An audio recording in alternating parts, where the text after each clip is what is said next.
Now, what I never picked up on was that he never explained off, this Tuna. as any sort of like, as he was victimized or anything. He explained it as if he wanted it. As if No way, he you wanted found to me. What the tell each fuck? other. It's as if he wanted it. Wanted You did a little like to slither taunt at me? What the fuck was that? Taunt. Can you give me some fucking time? I'm gonna do an intro in a second here. I don't know. I just don't know when we're starting. I don't know when I'm I don't know. We're just sitting here. Welcome to episode 1.5 of FNAF Power Hour. Yay! We made it. We made a 1.5th episode. All questions.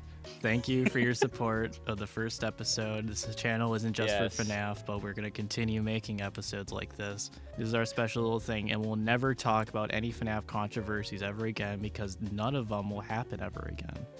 I have all these questions labeled in my little index cards here. I have them all physically written down. You do? Of course I do, Tuna. This is a physical show.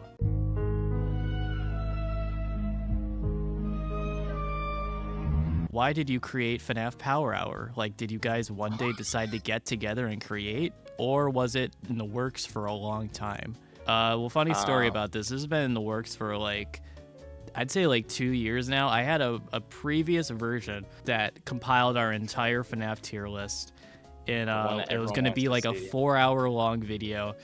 And then after like 3 fan games, it was awful in terms of the standpoint of like, it just tired me out. And like, there was no way Tuna would be able to, you know, add their lovely insights. Because we did want to talk about this tier list, this mysterious tier list that you will be seeing, but it's we realized in order to make it into a video that would actually be, you know, be willing to watch, like it would be 4 hours and that would have been like 15 minutes max for each game. Will you have guests in the future episode, or will it just be you two?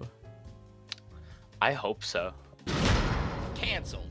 I think the biggest thing was that this episode and like the episodes we have planned really do come from a place of love for the whole like community, as much as like as that last episode showed, it's filled with weird, disgusting people.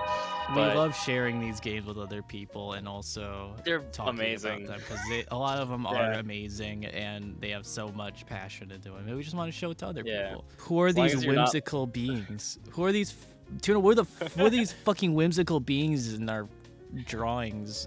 In our drawings? Well, it's Tuna, the little like a mix of like a fox and a deer kind of thing. It's so embarrassing watching you explain. Yeah, it is incredibly kind of weird to try and like just explain it, but that's why I'm not even gonna explain it. I'm just gonna put an image up. You're just digging yourself into a hole here.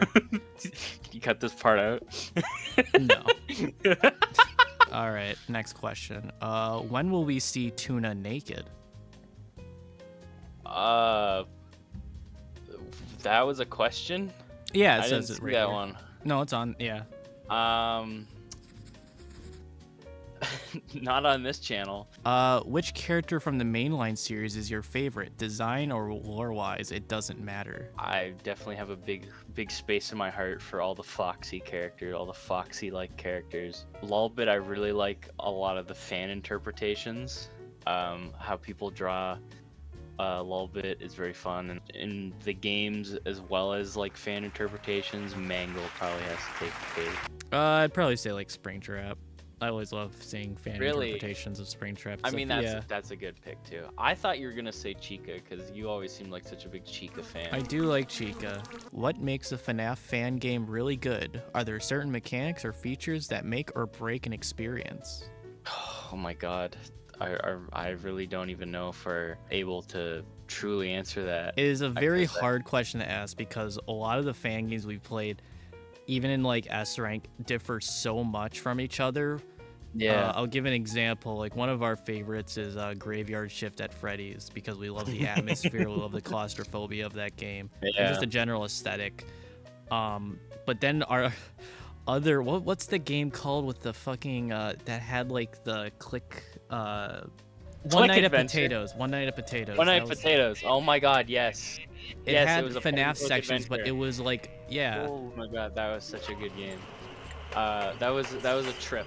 That was a proper trip. I think the reason why we liked it so much was that it just did something so radically different. I think that might be it. If I were to answer it, as much of a cop out as it sounds. What is like scariest FNAF game for you guys? For me, it's FNAF 4, but everyone I've talked to about says it's not.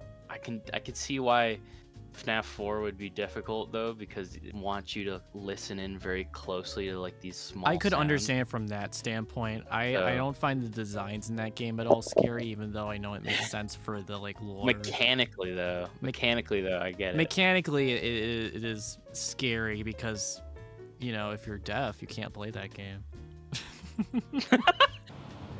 Are you deaf? Yeah, I'd say for me personally, Pizzeria Sim, because the salvage part is definitely like one of those things where it's like, it moving right in front of you, just not when you're looking, is definitely like a thing that I don't like. Especially when you know that you're bringing, like, you're actively like providing more danger to yourself by like accepting the sponsorships, and at like bringing in those salvaged animatronics, and the more you do that, the fucking more dangerous it gets. I'm gonna contrary with that by saying none of the mainline games scare me at all. But the main reason like I like a lot of fan games is because it fills that kind of hole. Yeah, Pizzeria well, Simulator got a really good remake called Banshee that we played through. Oh my and god, yes. It's so good. That also also mixed say- in the ransomware effect, which I think maybe says more about my standards of horror, because my biggest we all- fear Let's is get our having my computer fucked up.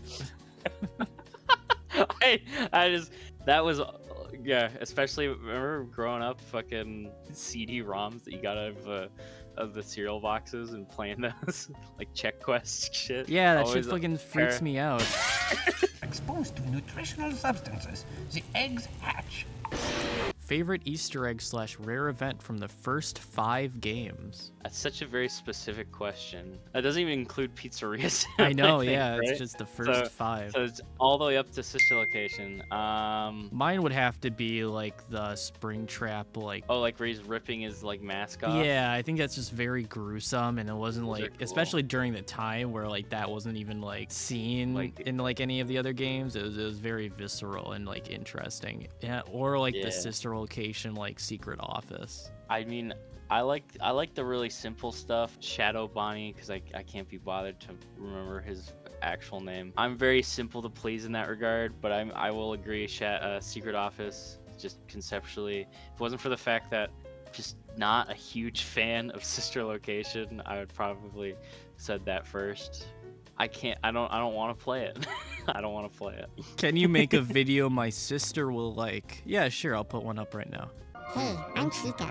I just wanted to let you know that you have the best big sibling in the world. And not to get sentimental, but everyone here at Freddy Fazbear's loves you too. Keep up the good fight, because you never know when the pizza slice slips on the floor. Love the new FNAF Power Hour video. I really enjoy your guys' commentary. I have a quick question. When will we see Tuna naked? That's another one that's from a different What user. the fuck is? Where are you getting these? Oh, this is another one that was privately DM'd to me because they were embarrassed about it. The YouTube GM. It got censored. Yeah, it's crazy how that showed up twice. I really wondered. Yeah, that. I would love to see who recorded who put those in. Yeah, I'm not gonna say their name just because it'd be weird to put them out like that. If you guys have seen the FNAF 2 movie, what did you both think of this new Michael Afton we see instead of the one that we got in the games? What other thought he was videos were hilarious. Sorry. Yeah, you want to talk about the FNAF 2 movie? You don't even want to finish this guy's brilliant Let's fucking finish question. the question. No, let's talk about it. Let's talk about the restart, FNAF 2 movie. restart. I Whatever. want to hear his question. He was just gonna ask what the fucking videos Aragawa's gonna make. Who fucking cares? It's whatever I make. Okay. It's whatever I make, you're gonna watch. That's the answer to that. Whoa! Cancel. Well, first I off, love it. I want to ask you, what did you think about the FNAF 2 movie? You look like someone who could use Freddy Fast Cola. The FNAF movie came out a few days before I actually been able to watch it, because I wanted to watch it day one, but I was working. So I convinced my coworker, who does not care much for FNAF or anything like that. He's into soccer, I think. That's kind of like his thing. And I said, "You want to watch a movie with me?" He said, "Sure, why not?" So I took him to the theaters to watch FNAF 2. I had such a fun time, and he was definitely there. He was present. I think he had a good time. He said so. But I had a blast. I had a blast watching that movie. Very schlocky. In a It is the best schlockiest movie ever, but I am very happy Yeah. watching it. That's really all I want. I think it is leagues better than FNAF 1, the movie. Suit yourself. Some nonsense, proper nonsense going on the television. It's amazing. Honestly, going there for in the movie theaters was the best part. And there's people in cosplay, and I had a big fucking bucket of popcorn in the FNAF 2 promotional bucket, sipping fat gulps of my Your soda out fast of pop. my Freddy Fast Cola. I wanted a mango one, but apparently those don't exist. Unless I'm wrong. If someone has a mango FNAF 2 promotional Send it to soda this topper, address. this one definitely knew it was silly. Like, in a way that the first one just wasn't trying to be as silly, I feel. What's up with some appetizers? We are not eating. Well, that's no fun. Yeah. It had a little bit more of a proper story, I guess you could say, going on. This one, like, I completely reveled in the fact that it's just a silly, like, there's This whole some fucking nonsense. series is silly, and everyone who's It is silly. tries to say it's like this fucking deep, complex thing is wrong. Next up is a cupcake sipper. It's really big, so I guess it'll hold a lot of drink, and the eyes on it move. Just shake the sipper around, and that cupcake is staring you now. There's like the people that found it fine, you know, because it was just a goofy movie, and they found it entertaining. The people who want like a gore fest or like a rated M analog horror version of it, I would hate that. I would hate that. which I'm That just would gonna not have say, been funny. you don't know what you want. I don't know what you want. Just a step back. Don't fucking touch me. I said don't fuck. And then the other it's spectrum not in is the the ones that theaters. are mad about the canonical like discrepancies between the movies and the games. Fucking FNAF in itself always contradicts itself, and like it is a constantly unwinding yarn that you can never untangle. Because Scott didn't plan any of it out, and that was the fun. That was the fun part of it, especially in the Yeah. beginning, where like that was also like it was part of the mystique of it, right? You could make it look like they're like secrets and Easter eggs and like everything's being pieced together. But when you try to put a closing statement on that, it all just fucking falls apart. I still enjoyed the story in it more as a plot device to have those moments. Oh, This movie reminded me so much of Willy Wonderland. That's the funny thing. I hated watching Willy Wonderland, but I loved Yes. the FNAF 2 movie and 2 watching movie. that in theater. Yeah, that was super fun. It could have went so much farther with that plot of like animatronics being like controlled and just being like murder machines out in like the real world. Like that That was so funny. aspect of it wasn't like touched upon really at all. Yeah, no, everyone There's was that just whole kinda like, Fast okay. Fest that they build up in the movie, and it's only in like nothing one happens. scene. Yeah, almost as comical as the sex scene in Willy's Wonderland.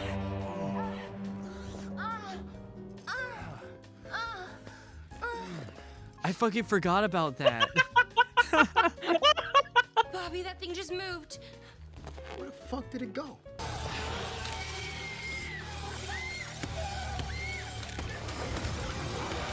They created that whole porno scene, and then they made the entire They're movie like, around it. Fuck, we need to make this movie so we don't get fucking sued. Can we talk about how much of an asshole Mike is? Antagonist Vanessa has Mike? done so much for him, even though she fucking mean- hid like secrets and stuff. Like, Yeah, but like one of those secrets almost ended up like killing his sister.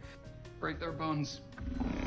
What the fuck is Why gonna be did like they his? say that? Because first off, like if they like slaughter the entire town, he's definitely gonna get some fucking police. Like this isn't Yeah, like that's killing kids in a state trooper pizzeria. shit. Half of this town will be dead by morning. I just think it's fucking hilarious that like the final scene in the movie is Vanessa going like, "This is my family," and then Mike telling her off right after that, like, "No, Yeah. stay away."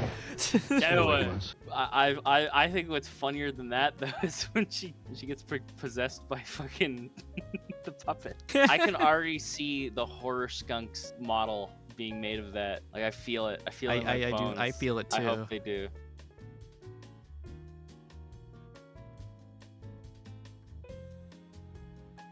The FNAF 3 movie. You know, I'm gonna give you my plot writing of the FNAF 3 movie, and I hope you like it because this is how it's exactly gonna be. Cold open to Mike's house. This is like 5 years later because the movie is gonna take a long time to make, and all the actors are gonna grow up. You know, Mike is constantly calling Vanessa. You know, like trying to check up on her because he feels bad. He feels bad for telling her off right as she tries to get into her family. Abby finds more gadgets related to Fazbear's because she can't get her greasy fucking mitts off anything. She's a Faz freak, and she finds a watch in the fucking alley or next to a trash can. Next to like a kid's shirt. It's Gregory's shirt. We're calling back to that. No way. Because she's a little gadget girl. She knows all the she looks at the IP address, she looks at the names like, huh, this was owned by someone named Gregory. Mike's like, no, if this is Fazbear like related, you're not doing it. And Abby does it anyways, and she notices this is like a walkie-talkie type system where someone is communicating to her through it. Secret of the fucking Ruin mimic reference where where Gregory talks to them. She thinks like, oh my god, it's the kid. They're asking me to come and save them. Again. Abby goes through the forest. She gets a bunch of bruises on her legs. She gets cut up. She falls. She thinks she sees animatronics in the forest, but it's nothing. She sees a deer. Yeah, she sees a deer, 2 deers, and then she also sees a silhouette of a bunny. Ooh, who could that be? Who could that? So she goes through the forest. She's bruised up. She's probably got like poison ivy. She's coughing. She's hacking, and she finds this big complex. This forest scene is like 30 minutes long. It's no cuts too. No cuts. She finds this big complex. It's the Pizzaplex. The Pizzaplex. So there's a whole that means in this one town, which I always imagined this town was kind of like a little middle of nowhere place, has both of the fucking locations as well as the Pizzaplex. Yes, but it's super deep in the forest, and it's long forgotten by time, even though it's like the most complex pizzeria ever. Modern one, yeah. Okay. It cuts to Mike. Mike is worried about Abby. He's been seeing in the newspaper Fazbear Frights right there in the newspaper. He goes to a different location. He goes to a different location because he thinks Abby's gonna be there because it's Fazbear related. As he finds out about this on the newspaper, there's like 60 child murders this week, and Springtrap has gone rampant. Where the fuck is this plot going? Okay, so this Mike sucks. What are you talking about? So now we have like the side. We have 2 things going on here. Fucking Abby goes into the Pizzaplex. She's looking around like, wow, this place is so modern. And then she sees the silhouette of Vanny. But also, isn't Vanny Vanessa? Yeah, right? Isn't that crazy? But that's also Charlotte now. Yeah, isn't that crazy? So now Charlotte is Vanessa and Vanny, and it's all connected, and it all makes sense. I think the perfect FNAF 3 movie would be No, I think your movie is stupid. Mine's a little bit better. It has more references and jingling keys for the audience. Well, dude, that's all the questions. That's all the questions that we got. So many questions, so many people. I think they'll hate to hear what we have to say. This went very poorly. Dude, I had to sit there for like, what was that, like 30 minutes of you guys just making up a fucking FNAF 3 movie pitch? the fuck are you guys doing? What the I fuck thought do you you mean guys would have. It just, I don't know. It just kept fucking going. I was literally no. At some point, I literally like leaned back in my chair and just looked up at the fucking ceiling. Like I gave up.